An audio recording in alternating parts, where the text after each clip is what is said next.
Une planète au bord du gouffre. C'est le titre du rapport annuel sur l'état du climat publié en octobre 2025. Écrit par certains des plus grands scientifiques au monde, il commence par ces mots. Nous nous précipitons vers le chaos climatique. Les signes vitaux de la planète sont au rouge. Et ce rapport est sorti un peu plus d'une semaine après l'incarcération de Nicolas Sarkozy. Devinez ce qui a fait la une ? Il a continué à acheter du thon en boîte, il a acheté des yaourts. Il a compris que ça allait être compliqué. Nous sommes en train de vivre un moment de bascule écologique. Ces derniers temps, les preuves, les rapports accablants se sont accumulés dans l'indifférence générale. Pendant que nos conditions de vie s'effondrent, les dirigeants climato-sceptiques prospèrent et les débats sont de plus en plus décalés de cette réalité. Ce qui occupe la conversation médiatique, publique, ce n'est clairement pas l'effondrement écologique. This is unquestionably the worst month for climate news of my entire career. If you don't get away from this green scam, your country is going to fail. And I'm really good at predicting things, you know. Nous avons dépassé 7 des 9 limites planétaires avec désormais l'acidification des océans. Vous en avez entendu parler ?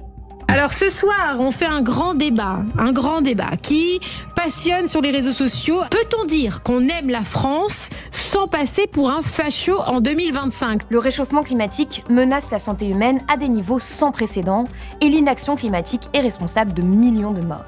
En 2022, selon eux, rien que la combustion des énergies fossiles a entraîné la mort de 2,5 millions de personnes. 2024 a été l'année la plus chaude de l'histoire. Ça commence à devenir répétitif. Les catastrophes climatiques se multiplient et sont de plus en plus dévastatrices.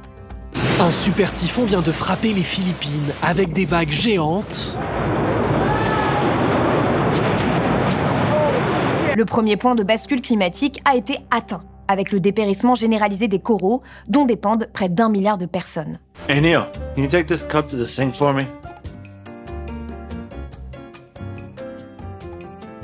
Les concentrations de CO2 dans l'atmosphère ont connu une hausse record en 2024. Je veux bien qu'il y ait le réchauffement climatique, mais c'est pas 1 degré qui va faire la différence. À Blast, on ne cesse de le répéter.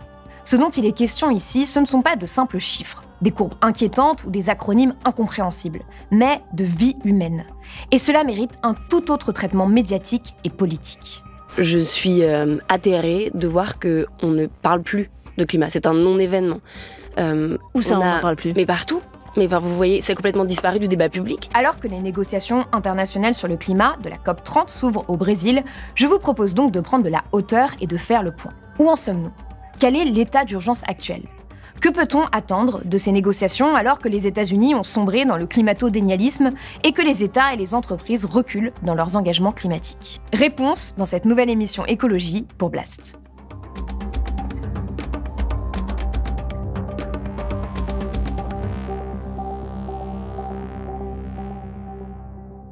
Dans l'actualité, les coïncidences peuvent parfois prendre une tournure assez tragicomique. Il se trouve que l'incarcération de Nicolas Sarkozy, après sa condamnation dans l'affaire des financements libyens le 21 octobre, est arrivée exactement au milieu de la publication de plusieurs rapports scientifiques majeurs qui n'ont jamais été aussi alarmants. Une semaine avant que Nicolas Sarkozy rejoigne la prison de la Santé, un rapport signé par 160 scientifiques alertait sur le fait que nous venions de franchir le premier point de bascule climatique sur 16 avec le blanchissement des coraux d'eau chaude. Les points de bascule sont, selon la définition des scientifiques, les seuils au-delà desquels la dégradation extrême d'un écosystème climatique majeur devient inévitable et souvent irréversible. When the water gets too warm, corals bleach and die. Le Guardian évoque un point de bascule catastrophique, et il l'est. Millions of people who rely on fishing could lose their livelihoods, but they offer more than just food. They also break waves, helping to reduce storm damage. Without them, many coastal areas face erosion and flooding. Today, 500 million people depend on coral reefs for food and protection from the ocean. Ça m'a tiré les larmes, c'était insoutenable. Pour l'année 2024, nous avons dépassé les 1,5 degrés de réchauffement, le seuil qui avait pourtant été fixé par l'accord de Paris. Et les scientifiques sont catégoriques. Nous allons le dépasser durablement d'ici à 2030. The overshooting is now inevitable, which means that we're going to have a period, bigger or smaller, with higher or lower intensity, above 1.5 degrees in the years to come. Le rapport sur les points de bascule climatique est très clair sur ce point. Cela place l'humanité dans une zone dangereuse où de multiples points de bascule climatique font peser des risques catastrophiques sur des milliards de personnes. Les scientifiques l'écrivent. Le monde vient d'entrer dans une nouvelle réalité, car la Terre est au bord d'autres points de bascule avec des risques destructeurs pour les humains et la nature. On peut citer le dépérissement de la forêt amazonienne, la perte des calottes polaires ou l'effondrement de la principale circulation océanique de l'Atlantique qui pourrait provoquer des hivers polaires en Europe. C'est évidemment très difficile, mais Nicolas Sarkozy, entre guillemets, il tient le coup. Environ une semaine après l'incarcération de Nicolas Sarkozy, 2 autres rapports accablants sur l'état de notre planète étaient publiés. Le Lancet Countdown et le State of the Climate Report.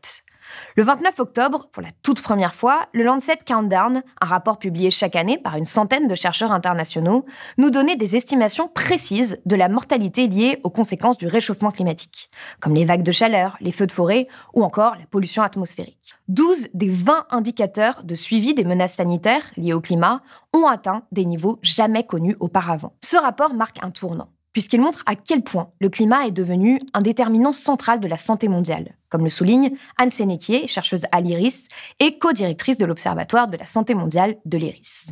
Pour vous donner quelques ordres de grandeur, les experts du Lancet Countdown considèrent que le nombre de morts liés à la chaleur dans le monde a augmenté de 23% depuis les années 1990, en majorité en raison du dérèglement climatique. La chaleur a tué près d'1,5 million de personnes en moyenne par an entre 2012 et 2021. Ce qui représente un décès par minute.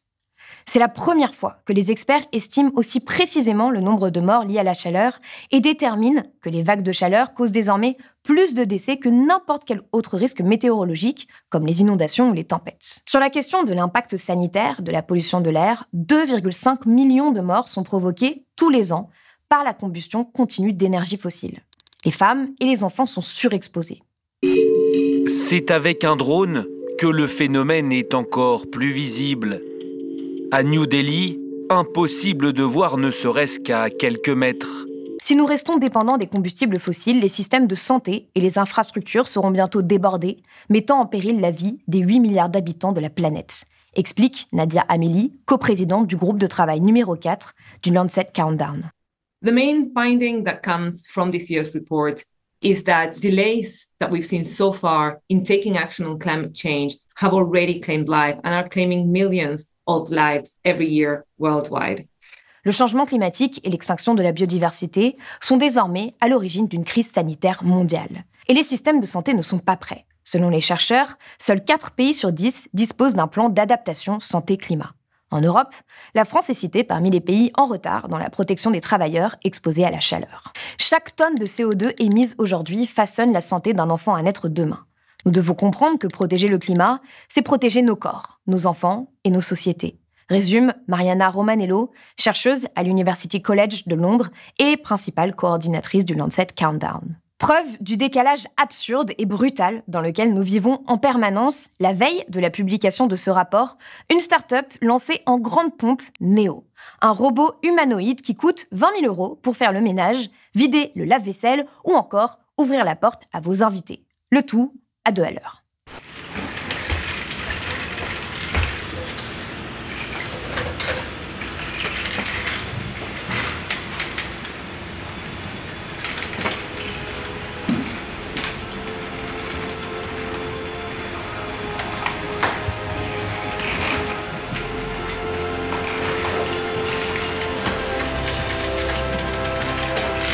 And that took 5 minutes. Mais passons.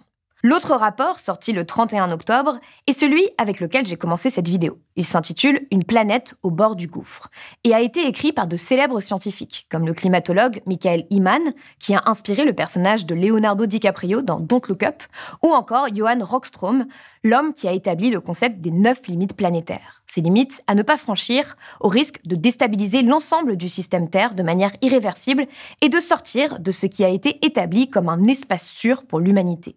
Le rapport montre que sur les 34 indicateurs vitaux suivis par des chercheurs internationaux, 22 ont atteint des niveaux historiques. Les auteurs écrivent « Cette urgence grandissante découle d'un manque de prévoyance, de l'inaction politique, de systèmes économiques non durables et de la désinformation. Presque tous les coins de la biosphère sont touchés par l'intensification de la chaleur, des tempêtes, des inondations, des sécheresses ou des incendies. La fenêtre pour éviter les pires scénarios se referme rapidement. None of this is surprising. Almost nothing that's happened this month is surprising to scientists who have been saying this stuff for decades. I've been a full-time science communicator specializing in climate since I finished my PhD at the end of 2017. I've been following the climate space for much longer than that. And this is unquestionably the worst month for climate news of my entire career. It has never been this bad. Le rapport insiste sur le fait que le changement climatique est fondamentalement une question de justice sociale. Nous causons des dommages disproportionnés aux personnes vulnérables et marginalisées, celles qui sont les moins responsables de la crise. Alors que nous sommes confrontés à la montée des eaux, aux incendies de forêt et à la déstabilisation des communautés, nous devons rester guidés par un engagement en faveur de la justice, de la dignité et du bien commun. L'avenir est encore à écrire. Grâce à nos choix en matière de politique, d'investissement, d'éducation et de prise en charge les uns des autres et de la Terre, nous pouvons encore créer un tournant. Cela commence par l'acceptation de notre humanité commune et la reconnaissance de l'interdépendance profonde de toute vie sur la planète. Le rapport évoque les points de bascule sociétaux, les moments où une minorité engagée peut déclencher un changement rapide et à grande échelle des normes, croyances ou comportements sociaux. Et cela fait écho à ce que révèlent de plus en plus d'études scientifiques. Une majorité écrasante de personnes dans le monde, entre 80 et 89%, veulent que leur gouvernement prenne des mesures plus fortes en matière de climat. Mark Utgard et Kyle Pope le soulignent dans le Guardian. Mais du moins, pour l'instant, cette majorité climatique mondiale est une majorité silencieuse. Une étude publiée dans Nature Climate Change montre que la plupart de ces personnes ne savent pas qu'elles sont majoritaires. Les individus dans le monde entier sous-estiment systématiquement la volonté de leurs concitoyens d'agir. Et c'est l'une des raisons pour lesquelles Mark Utgard et Kyle Pope ont cofondé Covering Climate Now, pour améliorer la couverture médiatique des sujets climatiques dans le monde entier. Avec plus de 500 médias partenaires dans près de 60 pays, l'organisation forme des journalistes et des rédactions pour produire une couverture climatique rigoureuse qui engage le grand public. Et il y a du travail. En France, alors que tous ces rapports alarmants dont je vous ai parlé sont sortis ces derniers mois et que nous avons appris en septembre que nous avions dépassé la 7e des 9 limites planétaires avec l'acidification des océans, la couverture médiatique des sujets écologiques n'a rarement été aussi faible que ces 2 derniers mois. Tous les médias ont vu la proportion du temps d'antenne consacré à l'écologie baisser. Un mois avant la COP30, les médias couvraient les sujets climatiques 2 fois moins que ce qu'ils font en moyenne depuis 3 ans. Durant le mois d'octobre, les médias français, audiovisuels et radio n'ont consacré que 3,4% de leur temps d'antenne à l'écologie. Et la désinformation climatique a encore augmenté cette année. C'est assez sidérant de voir que le problème ou l'un des grands enjeux du siècle n'est plus aujourd'hui une préoccupation majeure.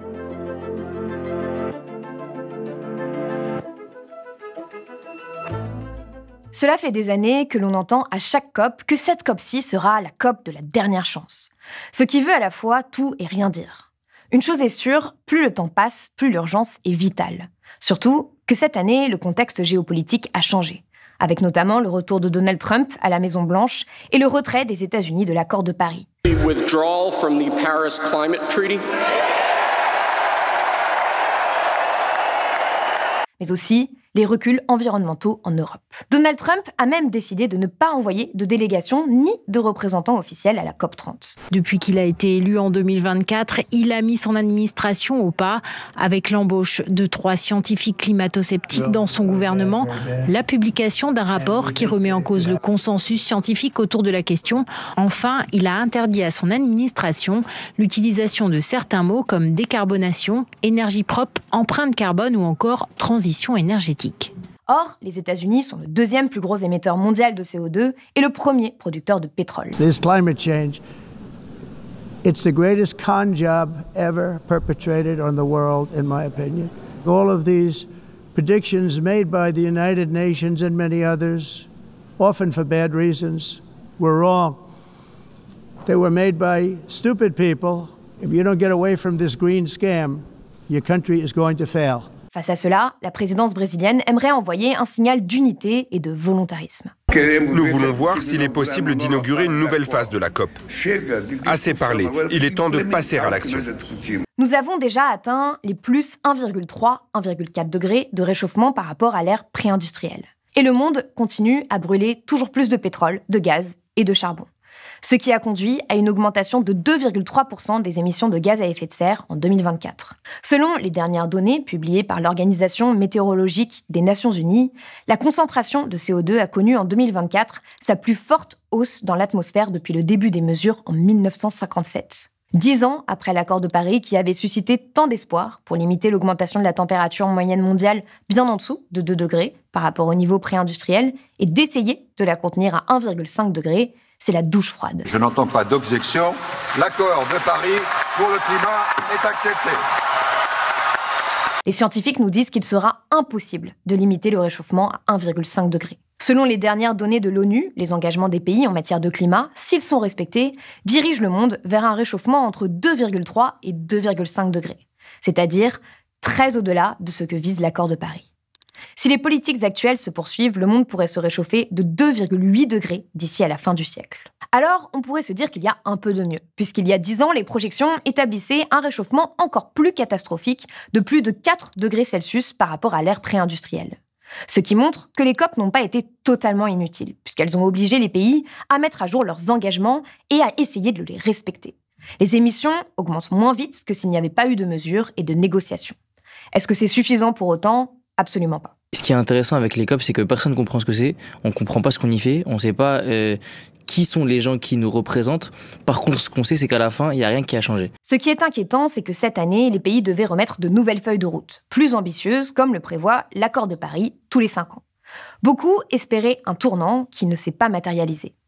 À la veille de la COP, seuls 99 États sur 196 avaient soumis leurs nouveaux engagements, ou NDC.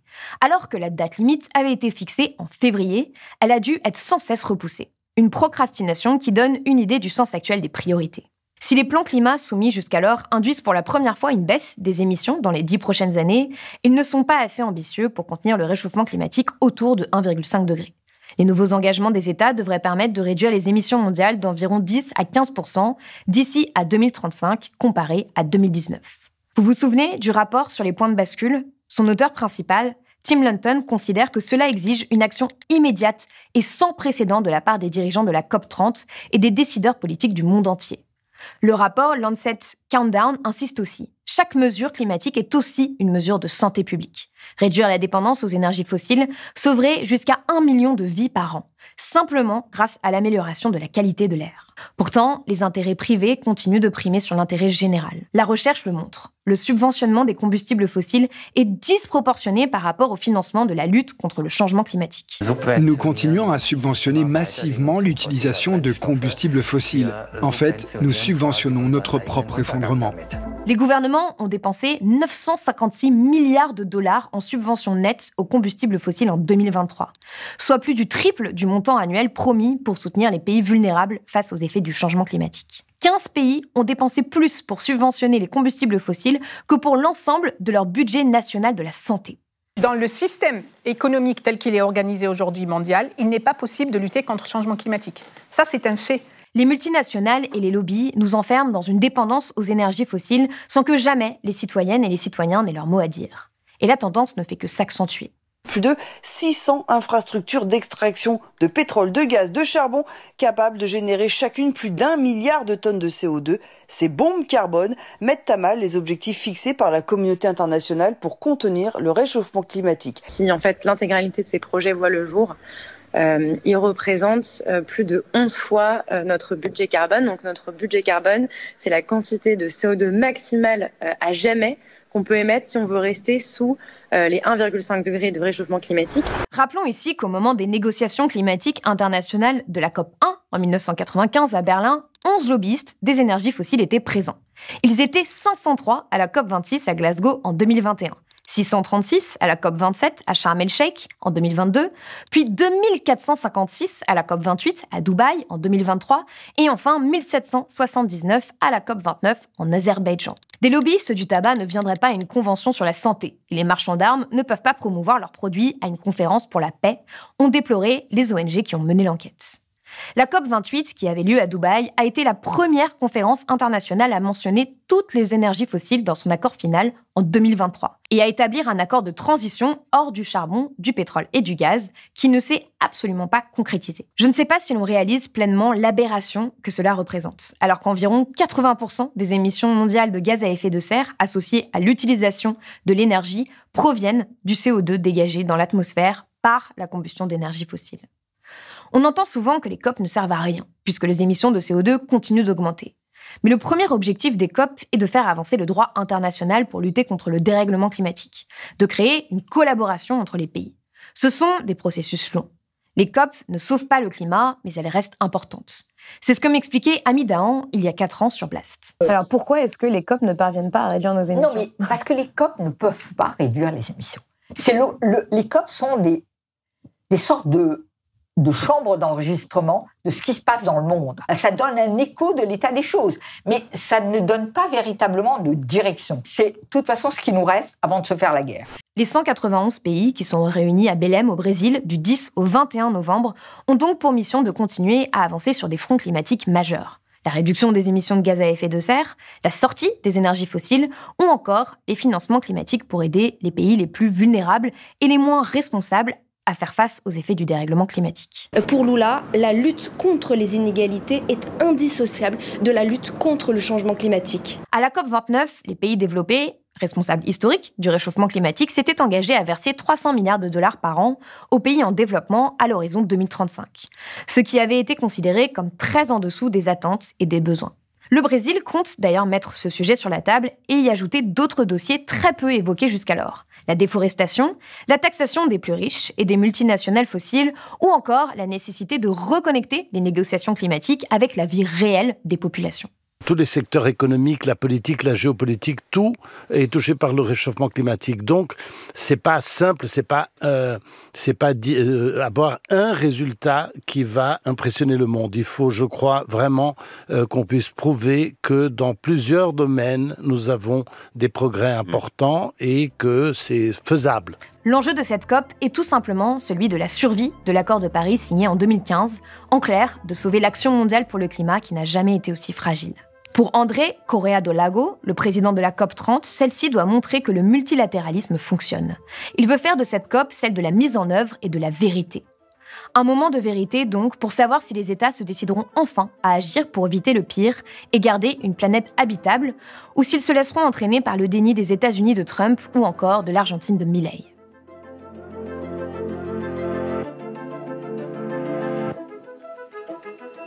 Après 3 COP de suite dans des pays autoritaires, Égypte, Émirats arabes unis, Azerbaïdjan, la COP brésilienne est celle du retour de la liberté pour la société civile, qui aura plus d'espace pour manifester et s'exprimer. Un sommet des peuples sera d'ailleurs organisé en parallèle de la COP du 12 au 16 novembre pour mettre en avant les peuples autochtones, leur lutte pour leurs terres et leur savoir. What's happening in the world when we think of climate change? It seems that people are not realizing the urgency. Global leaders are taking such small steps like they're sleeping and not seeing what's happening. Fogo, fumaça, música e dança. Nesta quinta-feira, indígenas realizaram um ritual para abrir a cúpula do clima em Belém do Pará. Do lado de fora do evento, os participantes do ritual denunciaram a baixa representatividade indígena na conferência. Le président Lula a promis que cette COP serait celle de la société civile. Reste à savoir si elle sera entendue et pourra réellement peser sur les débats. Car si l'immense majorité de la population mondiale demande une action plus forte pour être protégée des conséquences du dérèglement climatique, elle n'est aujourd'hui toujours pas entendue, ce qui montre l'étendue du déficit démocratique actuel et du cynisme de certains dirigeants. C'est la fin de cette vidéo, j'espère qu'elle vous a permis d'y voir plus clair sur les enjeux climatiques du moment. À Blast, nous allons suivre le processus de près pour vous proposer une vidéo bilan à la fin de la COP30. D'ici là, pour aller plus loin, vous pouvez voir toutes mes précédentes vidéos réalisées sur le sujet que je vous mets en lien en description. Plus que jamais, nous avons besoin de vous pour lutter contre la désinformation climatique et remettre les enjeux écologiques au cœur du débat public. Alors pour nous soutenir, rendez-vous sur blast-info.fr. Merci et à très vite sur Blast.